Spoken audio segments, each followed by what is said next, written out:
If you fail in these two consecrations, you will never rise.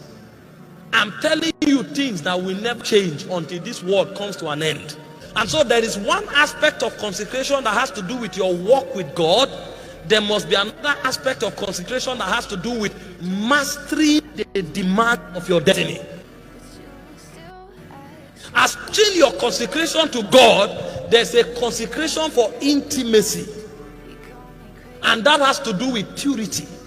It has to do with reverence. It has to do with prayer, communicating with God, prayer and fasting. All of those consecrations are required to walk with God. They are intimacy-based consecration. The Bible says God is of a purer eyes. His eyes cannot behold iniquity.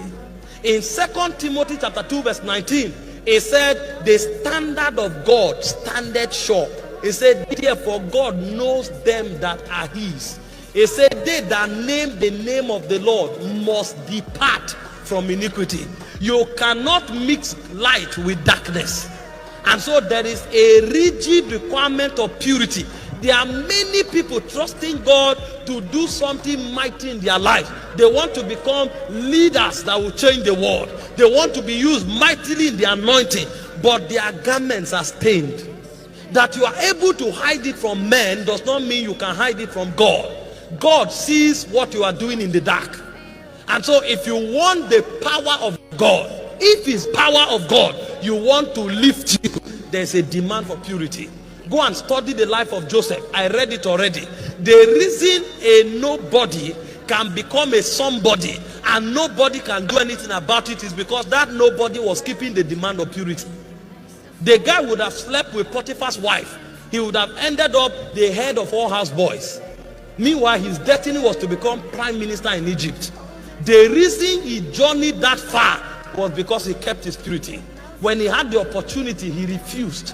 Some of us here, the reason we are not yet falling is because we don't have opportunity.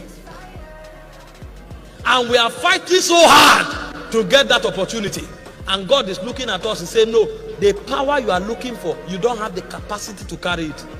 And so even when the season comes, you discover you can't rise, because iniquity will become a weight that will pull you down.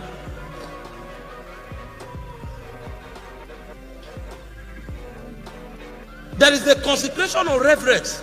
You can't walk with God without honoring him. You find people who say they want God to use them. God is talking. They cross their leg. They are saying, God, wait, later. I'm watching a movie.